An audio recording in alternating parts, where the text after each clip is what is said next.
रामचरिताची मोहिनी नित्यवसे माझ्या मनी, जुळणी केली म्हणून संकलनाची. नमस्कार, मी सौ मैत्रेयी भट. काव्यरसरंजनमध्ये आपलं मनापासून स्वागत. श्री रामरक्षा स्तोत्र एक अभ्यास या अंतर्गत श्री रामरक्षा स्तोत्र समजून घेऊन म्हणण्यासाठीच्या अभ्यासाचा आज दुसरा भाग सुरू करूया. कालच्या भागामध्ये रामरक्षा स्तोत्र हे कवच कसं हे आपण पाहिलं. आता पुढील भाग पाहू. रामरक्षा पठण सुरू करण्यापूर्वी ध्यानामुळे मन शांत प्रसन्न होतं. तन मन श्वास यांची गती संयमित करणं हे ध्यानाचं सूत्र आहे. तनमनाची गती मर्यादेपलीकडे वाढवून माणूस आजारांना निमंत्रण देत असतो. त्याला थोड्या वेळ तरी हेतुतः आवर घालायला हवा. देवाने प्रत्येक माणसाला श्वास मोजून पाठवले आहे असं आपण म्हणतो.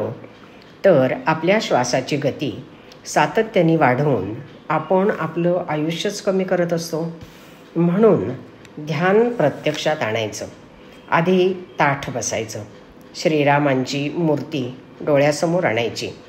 ती कशी? कर्तव्य तत्पर, पावित्र्य आणि मंगलतेचं प्रतीक असं पीतवस्त्र परिधान केलेली, उजव्या बाजूला धनुष्य तत्परतेने धरलेलं, डाव्या बाजूला सीतामाई, ती तर शक्ती आहे. बाहेर कितीही समस्या असोत, पण चेहऱ्यावर नुकत्याच उमललेल्या कमळाची प्रसन्नता आहे आणि सर्व गुणांचे तेज आहे. हे सगळं अनुकरणीय आहे, म्हणून त्याचं ध्यान करायचं. या सर्व गोष्टींचं ध्यान करत असताना आपल्यातल्या रामाला सदैव सज्ज ठेवायचं आहे. तसं आपल्या मनाला बजावून सांगायचं. श्रीरामांच्या खांद्यावर अक्षय बाणांचा साठा असलेलं धनुष्य आहे. आपल्याला आपल्या जवळील गुणांचा साठा अक्षय करायचा आहे. दुर्गुण बाजूला करायचे आहेत. ध्यानानंतर रामरक्षा स्तोत्रास सुरुवात होते. आता श्रीरामांचं पूर्ण चरित्र उलगडून दाखवलं आहे बुधकौशिक ऋषींनी. ते आपल्याला विचार करायला प्रवृत्त करतं. शरीराला प्रत्यक्ष कृती करण्यासाठी प्रवृत्त करतं. म्हणजे विचार करण्याचं काम मनाचं आणि कृती करणं शरीराचं, या दोघांनाही कृतिशील करून इंद्रियावर मनाचा ताबा ठेवून मर्यादा पालनाचा मंत्र श्रीरामांचं चरित्र देतं. श्रीरामांना मर्यादा पुरुषोत्तम म्हणतात.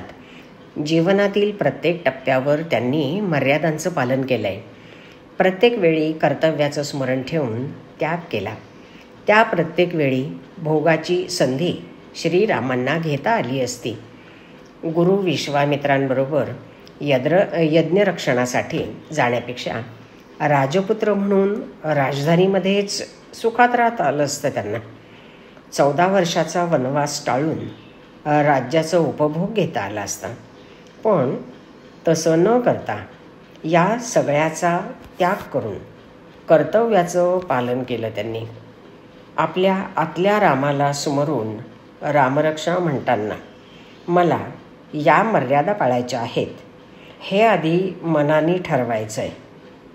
मग कृती करायची आपल्याला. हा हेतू मनात ठेवून रामरक्षा म्हणायची आहे. आता श्रीरामांचं फक्त गुणवर्णनच नाही, तर पूर्ण चरित्रच आपल्यासमोर उलगडलं जाणार आहे. त्याचा विस्तार मोठा आहे, पण त्यातील एक एक अक्षरसुद्धा मनुष्याच्या मोठमोठ्या पापाचा नाश करणार आहे. चरितं रघुनाथस्य शतकोटिप्रविस्तरं एकैकमक्षरं पुंसां महापातकनाशनम्. आता श्रीरामांचं पुढचं वर्णन बुधकौशिक ऋषी किती सुंदर रीतीने करतायत ते पाहूया.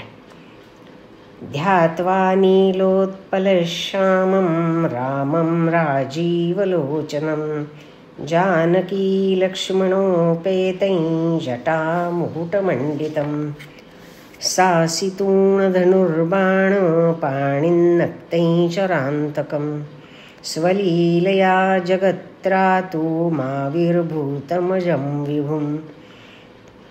श्रीरामांचं असं विलोभनीय वर्णन करून बोधकौशिक ऋषी आपल्याला पुढे सांगतात की खरोखर जन्मरहित आणि व्यापक असूनही जगाचं रक्षण करण्याकरता रामरूपाने प्रत्यक्ष परमेश्वरच अवतीर्ण झाला आहे. जटांच्या मुकुटामुळे तो सुशोभित दिसतोय. रत्नमाणकांचा मुकुट नाही, त्यागी वृत्ती, डोक्यावरील दशदिशांना धावणारे विचार जणू काही जटांच्या रूपानं बांधून तो मुकुट मस्तकावर धारण केलेला आहे. हाती खड्ग, पाठी बाणांचा भाता, दुसरा हात धनुष्यावर सज्ज, अशा रीतीने जो राक्षसांचा नाश करण्यासाठी सज्ज झाला आहे त्या श्रीरामांचे आपण ध्यान करायचे आहे. आपल्या बाबतीत धनुष्य बाण वगैरे शस्त्र आणि राक्षसांशी 2 हात करणं म्हणजे आपल्यातले अनेक दुर्गुण जे सहजरीतीने आपल्यामध्ये प्रवेश करतात आणि वृद्धिंगत होतात, ते राक्षसांचंच काम करतात. ते लवकर नामशेष होत नाहीत. त्यासाठी सद्गुणांची अस्त्र परजावी लागतात आणि सतत 2 हात करण्यास सज्ज राहावं लागतं. त्यासाठी आधी मन आणि नंतर शरीर तयार करावं लागतं. सद्गुणी माणसं धर्माने नीतीने वागतात. सामान्य माणसाला धर्म काय अधर्म काय, शास्त्राला धरून काय सोडून काय, किंवा नीती काय न्याय काय, त्यासाठी साधा सोपा सरळ मार्ग आहे. श्रीराम कसे वागले त्यानुसारच वागायचं. सर्व जीवन आदर्श होऊन जाईल. त्यामुळे आदर्श पुत्र कसा, तर श्रीरामांसारखा. बंधू, पती, सखा, शत्रूसुद्धा श्रीरामांसारखाच. सगळ्या ठिकाणी मर्यादा पालन. त्यांची मातृपितृभक्ती, त्यांचं बंधुप्रेम, त्यांची गुरुनिष्ठा हे सर्वसामान्यांसाठीचं अनुकरणीय आदर्श असं सगळं काही आहे. कसं ते पुढील श्लोकातून स्पष्ट होत जातं. 4थ्या श्लोकापासून 9व्या श्लोकापर्यंत श्रीरामांनी आपल्या मस्तकापासून पायापर्यंत सर्व अवयवांचं रक्षण करावं अशी प्रार्थना बोधकौशिक ऋषी श्रीरामांना करतात. परंतु राम शब्द फक्त एकदाच आलेला आहे, 9व्या श्लोकाच्या शेवटच्या ओळीत. बाकीच्या ओळींमधून श्रीरामांसाठी वापरलेली विशेषणं संपूर्ण रामचरित्र क्रमाने आपल्यासमोर उलगडलं आहे. कसं ते आपण आता पाहू.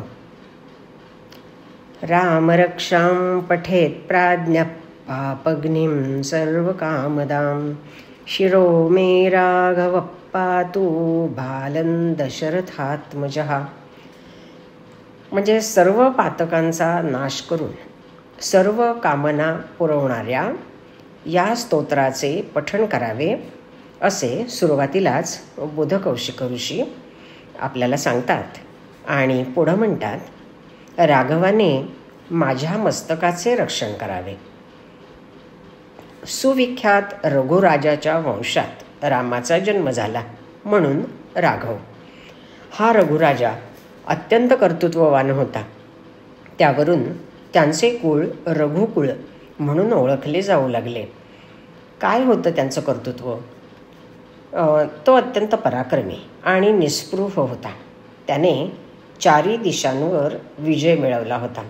या विजयी राजाने जे जे मिळवले त्या सर्वाचे दान केले. आता तो निष्कांचन झाला. मग अशा वेळेला एक याचक त्याच्याकडे आला आणि 14 सहस्त्र मुद्रांची मागणी त्यांनी राजाकडे केली. त्याला आपल्या गुरूंना दक्षिणा देण्यासाठी ती रक्कम पाहिजे होती. परंतु रघुराजा आता ही मागणी कसा पूर्ण करणार? कारण तो निष्कांचन झालेला होता. तो अत्यंत पराक्रमी होता. मग त्याने कुबेरावर चाल केली. कुबेर रघुराजाचा पराक्रम ओळखून होता. त्याने युद्धाला सुरुवात करण्यापूर्वीच रघुराजासमोर आपला खजिना रिता केला. पण रघुराजा इतका निस्पृह की त्यांनी फक्त 14 सहस्त्र मुद्रा काढून घेतल्या आणि बाकीची सगळी संपत्ती कुबेराला परत केली. श्रीरामांनीही आपल्या कर्तृत्वातून आणि दातृत्वातून आपल्या कुळाचं नाव उजळ केलं. इथे आपल्याला या दोघांमधलं साम्य दिसून येतं. त्यांनी पूर्ण भारतवर्षात अनेक युद्ध केली, राक्षसांचा पराभव केला, ऋषींना भयमुक्त केलं, अन्याय मोडून काढला आणि योग्य व्यक्तीकडे त्या राज्याची सूत्र दिली. बिभीषण आणि सुग्रीव यांना ती राज्य दिली.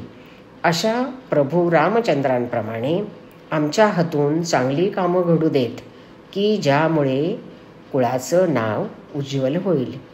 माझ्या शिराचं रक्षण रघुकुळकुलाच्या शिरोभागी असलेल्या श्रीरामांनी म्हणजे राघवाने करावे. त्यानंतर भालप्रदेशाचं रक्षण दशरथपुत्र रामाने करावे. कपाळाचे रक्षण दशरथाचा आत्मज म्हणजे पुत्र रामाने का करावे या पाठीमागे मोठे कारण आहे. दशरथ अत्यंत पराक्रमी असा राजा होता. एकाच वेळी 10 रथांचं अधिपत्य करण्याचं कौशल्य त्यांच्याकडे होतं. त्यांनी अनेक लढाया जिंकल्या. एका लढाईत कैकेयी राणीने त्यांना मदत केली आणि विजय मिळवून दिला. त्यावेळी कैकेयी मातेला दिलेल्या वरदानाने पुढे श्रीरामांना वनवासात पाठवण्याची वेळ राजा दशरथावर आली. हा पुत्राच्या विरहाचा शोक श्रावण बाळाच्या आईवडिलांनी दशरथ राजाला दिलेल्या शापाचा परिणाम होता. म्हणजे रामायण तिथं सुरू झालं. खरं तर राम ज्येष्ठ पुत्र, राज्याचे सिंहासनाचा अधिकारी. अशा परिस्थितीत श्रीराम 14 वर्षांचा वनवास सहज टाळू शकले असते. पण त्यांनी तसे न करता आदर्श पुत्राचा वस्तुपाठ सगळ्यांना घालून दिला. सामान्य माणसांनी यातून शिकवण घेतली पाहिजे की कपाळावर लिहिलेले भोग जिथे प्रत्यक्ष श्रीरामांनी हसतमुखाने स्वीकारले तिथे आपण कोण?